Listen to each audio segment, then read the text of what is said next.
CG aspect of it and learn as much as I could. So I went to Noman School of Visual Effects. I spent almost 2 years there, just fully focused on CG.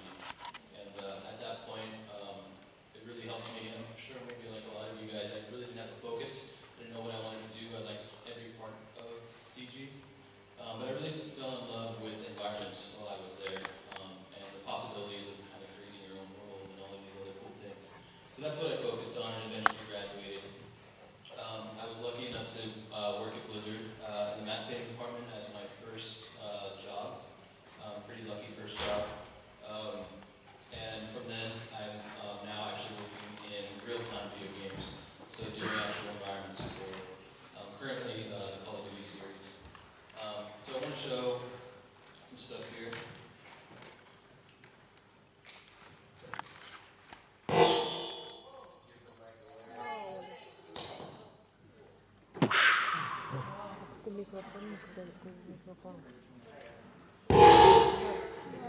Wow.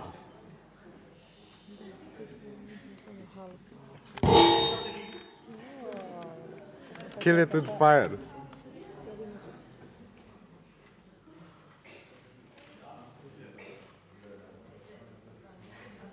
Văd tehnologia din România. La noi așa e. Puțin mai brusc.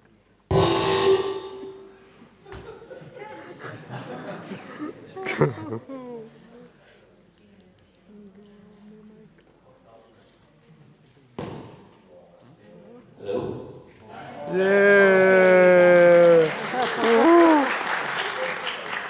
Now they don't have.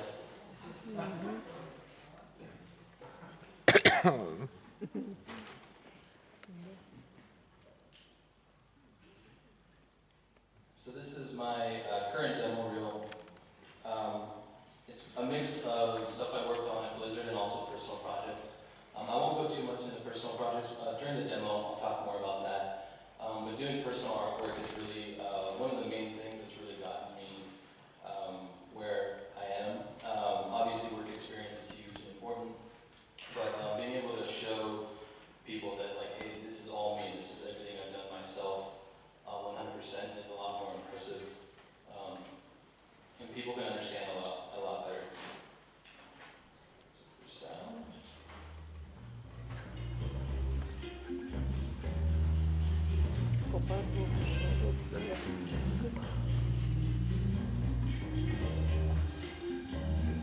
Aici a făcut back. Nu, nu, nu. Făcut de pistol, de lucrezi.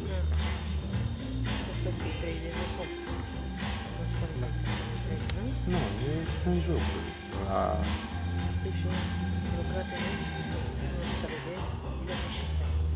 Da, jocurile, da, dar fondamenturile sunt făcute manual.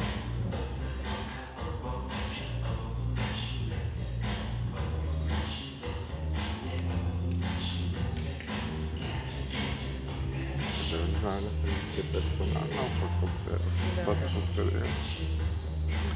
De astea sunt cele mai renumite jocuri la ora actuală. Da. Da.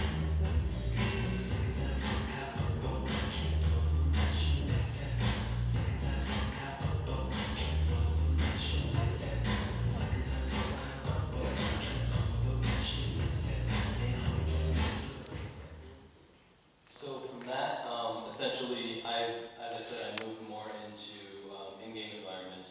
So it's a little bit harder to show in-game environments with a cool video and stuff like that. So I really moved more into like a portfolio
like. But you tend to forget about like what the point of your environment is. So having a range of things that I've worked on has actually made it really interesting because I've had been able to see that kind of each aspect has each project I've worked on has had a slightly different point to it. It's slightly different goals to it. So yeah, it still needs to make a cool environment, but it also needs to, it has a lot of underlying importance underneath it. That isn't always the same. So, I want to show just a couple of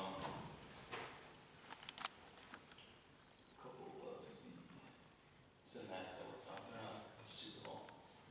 This is the ending from Diablo 3, which is very heavily influenced by the map painters.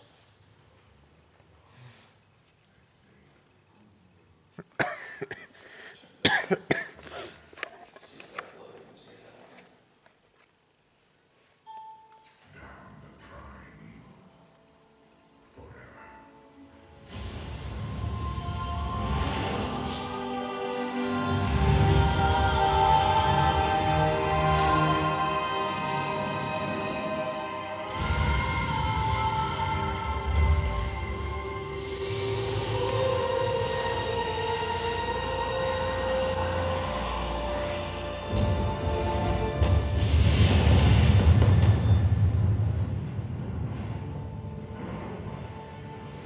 A new day breaks for both angels and men. For mankind's greatest champion, the Nephilim, rose to confront the darkness that we, in our pride, would not face.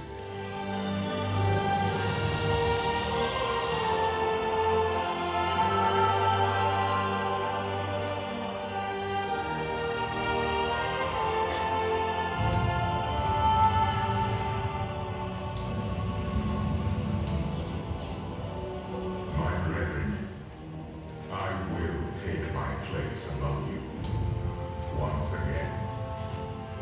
But this time, Dobra. as a mortal. Ja spuszczę obieta, ja Since justice has been met this day, Potem I will now stand as wisdom.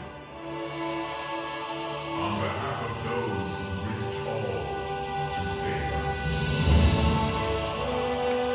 Forevermore, we shall stand together, angels and men, in the light of this glorious new dawn. So, as an example, almost every single shot in this was handled by the map painting department up until we get to this interior here.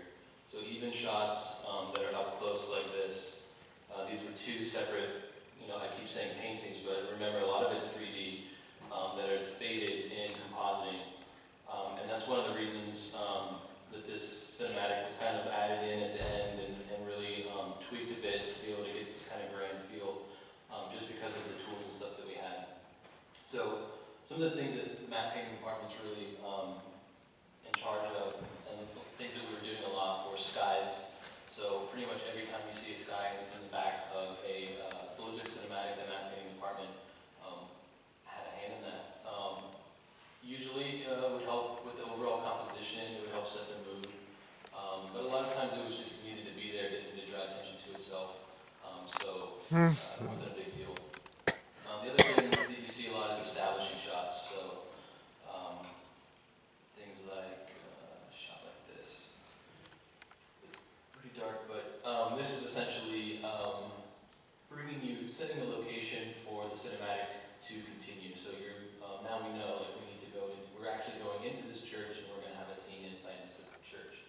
And then the other thing is I call them like the epic shots. It's basically giving like the really large looks, the shots like with this spaceship crashing and these sorts of like really kind of epic feel to the cinematic. It adds a lot of value to it. I want to show one more video. We did quite a bit in this one as well. This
Why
do you fight? Alex, To protect home and family. To preserve balance and bring harmony.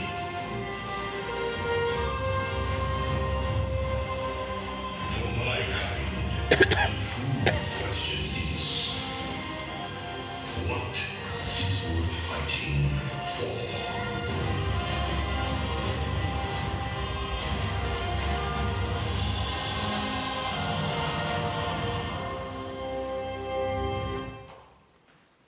So,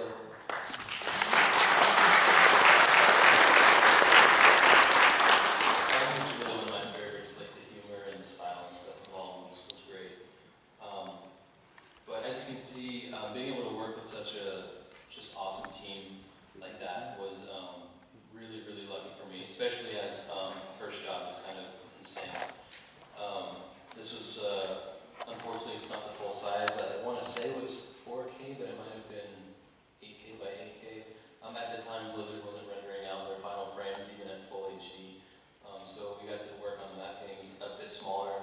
But this was all started in 3D. All of it was started in 3D, based actually off geometry from the game, and then it was lit, and then lots of detail added to the painting, trying to keep the style somewhat stylized and that sort of thing.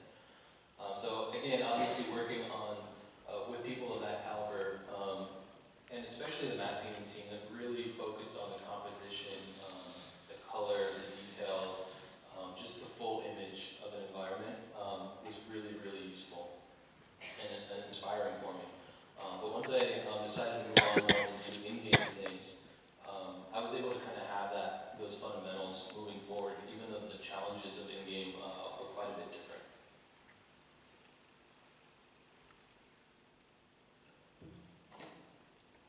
So let's take a look at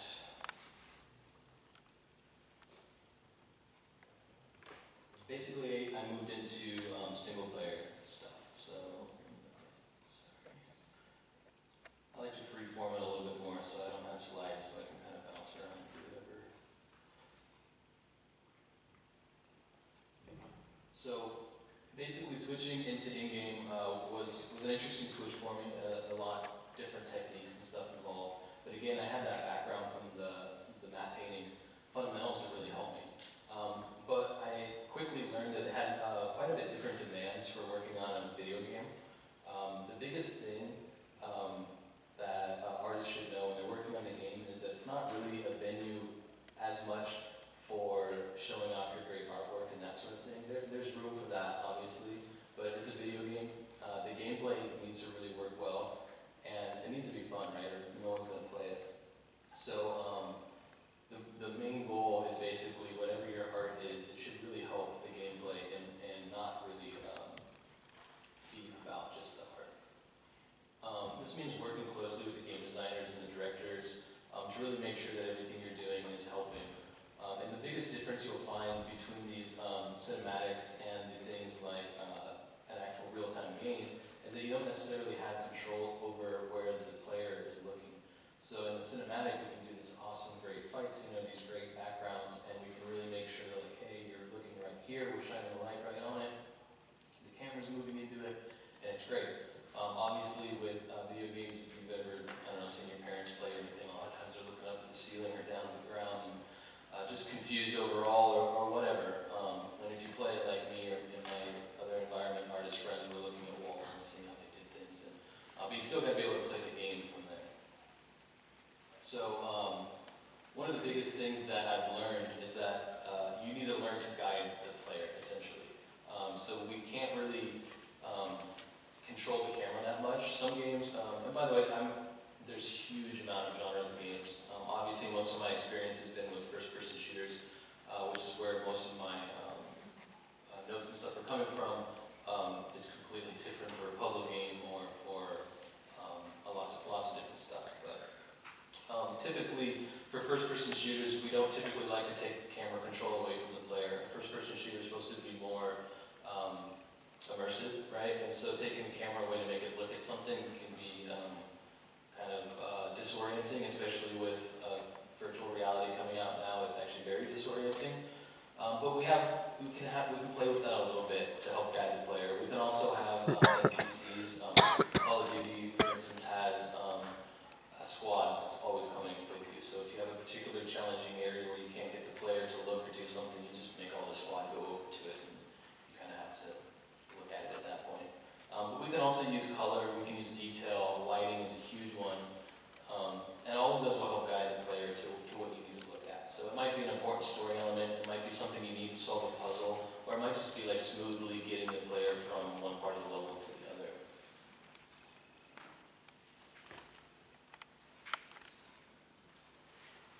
So, sorry for some of these screenshots, I know they're horrible. I have just a couple different versions or different games and stuff, and screenshots I want to go over. So one of the biggest things is color, right? We use color a lot to help the player. There's just certain things that all players get at this point, which is like red means it's locked, for instance, like this door. Green means it's open. And then other things like this, this is Alien Isolation, by the way. They had things like there was this mechanical lock on this door, and it was different than the lock that we just saw here, right? And we were able to you're able to know, okay, it's different, it has a very specific color to it. This needs a piece of equipment to get into it. So that's like one of the most basic ways we use color, is using things that people are used to and people know. So now we know when we see this big orange lock on another door, we probably need a piece of equipment to get through it. I really like the way that The Last of Us handled color. They had these really detailed, complex environments, and they would use yellow. I actually talked to a couple of my friends at work, and I was like, did you realize that they used yellow for The Last of Us to really help guide the player? And a lot of them didn't even remember it because it was kind of done very subtly. But you know when you see this line of yellow, when you're in this detailed area, that you're going the right direction, and there's probably something of importance ahead. All the ladders, for instance, were yellow. Those were things that were interactable, small parts of puzzles and that sort of thing. And you can even see the subtlety that they do here with putting the yellow stripes from the street there as, again, just reinforcing like it's subtle, but this is important. And again, you see it, once you notice it, you see it throughout. There's even a level where you're literally following yellow lines that are wires through a puzzle that you're trying to solve. And lastly, there's a whole section where there's a big yellow bridge, and for a couple of hours of gameplay, you're trying to get to the big yellow bridge and keep pointing to it. No one ever mentions that yellow is important in the game. It's never mentioned in a tutorial, but it's kind of it's used to help guide you along. And some of us maybe have played Mirror's Edge, which is used a lot more, obviously. So there's actually a mechanic. It's called Runner's Vision, I believe, and you can turn it on and it turns everything. Everything that's interactable, you need to go to red. So it's very obvious where you're going, and it actually visually is a very interesting visual style. There's a lot of pools and cold colors in the shadows, and so the red really pops with that.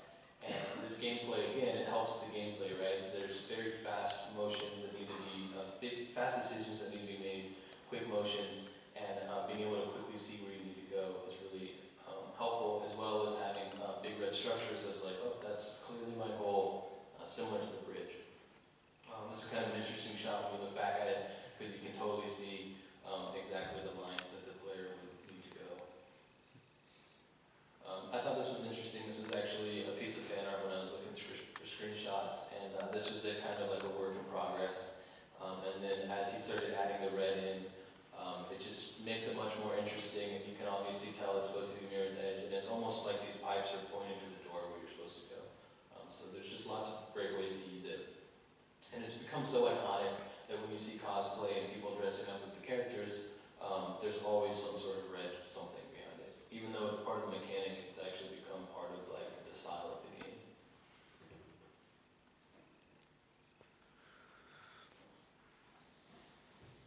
And lastly, this is just some quick ones of a game called Army of Two, and they had one particular area that was very desaturated, and they used these really obvious red signage and stuff like that to help tell the story and help guide the player through the situation. So a little more over the top for that one, but you can see how it can be done fairly subtly as well. So the next part that we use a bit more than just color is staging. So what is staging? Well, I don't really know exactly what the definition is, and probably my definition is probably not correct. But it's something you see a lot in movies where they'll shine spotlight on an area you're supposed to look, or a character, or something like that. It's also like using deliberate framing, and depth of field, and contrast to really help show what's important in the frame. So it can be done a lot more subtly in film, just because you have more control over it. But in video games, we tend to go a little bit more over it with it, just because, again, we have less control.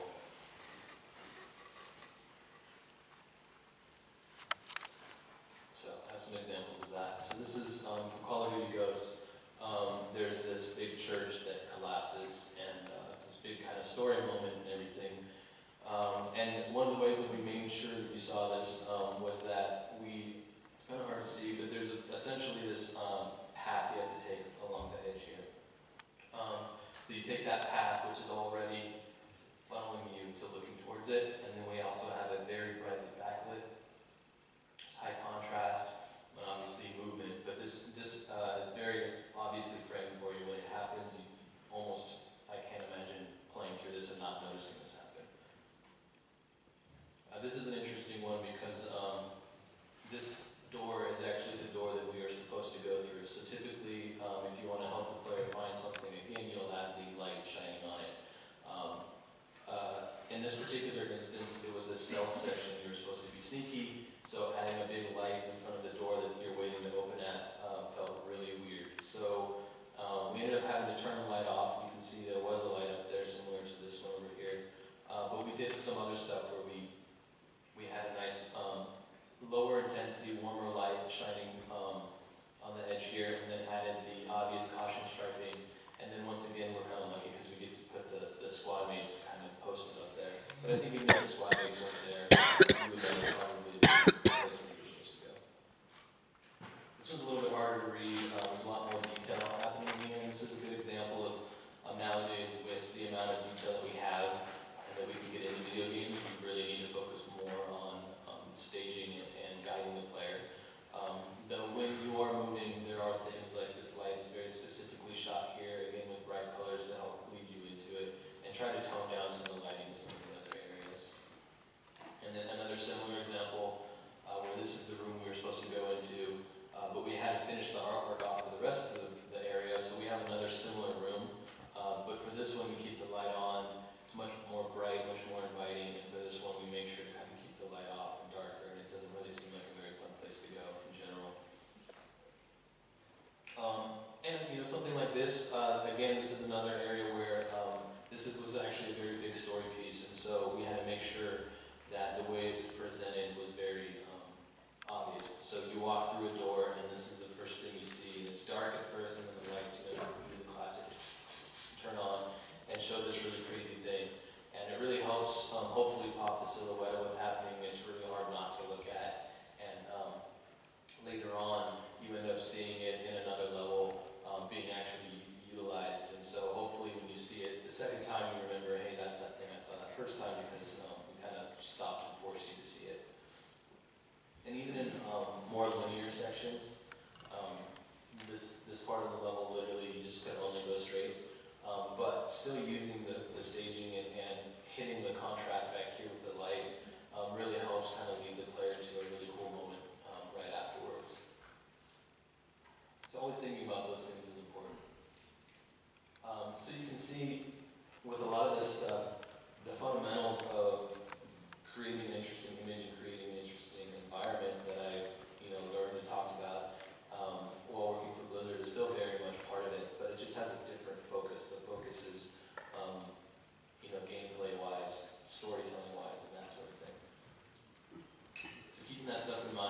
some single player stuff.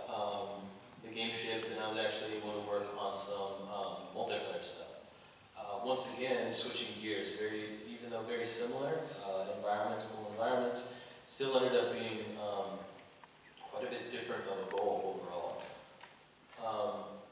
So the goals and needs of an environment level, especially for again, a fast-paced first-person shooter, were quite a bit different. Instead of telling stories and helping people solve puzzles, we needed really quick reads of where you are, where you're going, where the enemies, right? You're usually in combat, you usually have an objective to complete. So those became paramount as opposed to the slower storytelling stuff, not as important. So one of the things that I've found that really helped that is theming. So in a single player game, if you die, you usually have a checkpoint that's away from where you just died. You go backwards, it's a safer area, you're not getting shot at, you know where you're at because you were just there, and you can kind of take a breather and move forward back to where you were and try it again. With multiplayer games, when you die, you usually just respawn immediately, and there's usually someone right in the corner trying to get your face. And again, if it's an objective, you probably need to get from where you are to wherever that objective is as quickly as possible. So you need to know how to do that. So again, theming was what we found really to be just the easiest way to kind of get this across. So this is a map from Halo. I think it was originally Zanzibar. They remade it recently, and I was really impressed with how they remade it. So it had, this is a top-down view. It's a little bit harder to tell the theming, I guess, from here. This might be an old version of it as well. But you have the beach, which is a very obvious place when you start. You have this wall, which is very obvious when you start. You have the big, this big wheel in the middle, and then, so here's some better versions of the wall. And then you have this big metal building on one side that's super obvious. There's nothing else in here that looks like that. It's white, it's orange, it's very obvious. You have the inside area. Once again, all the other inside areas don't look like this. So if you start here, you know where you're at. You know you're going to come out of the big white building and you're going to work your way towards wherever you need to. Just a cool example of when I was actually playing it, I realized, wow, they did a great job on that. Anywhere I started, it was really easy for me to figure out where I was. So this is a map that I worked on. There was a remake of a map for Call of Duty. So again, you can see theming happening here. Things like putting obvious equipment, right? This big construction equipment really helped. We had this tent here was green. We had another tent that was white. We had another area with a big meteorite in it. And there's an underground section that's being excavated. So all of these sections are very obvious and different. Whereas if everything looked like these white tents everywhere, it would be extremely confusing about where you were, even in a small map like this. Here's the green section. Again, you could start here and know, okay, I'm in the green section. Very obvious. Similar with this section. Even though there's other white tents, this is the only one with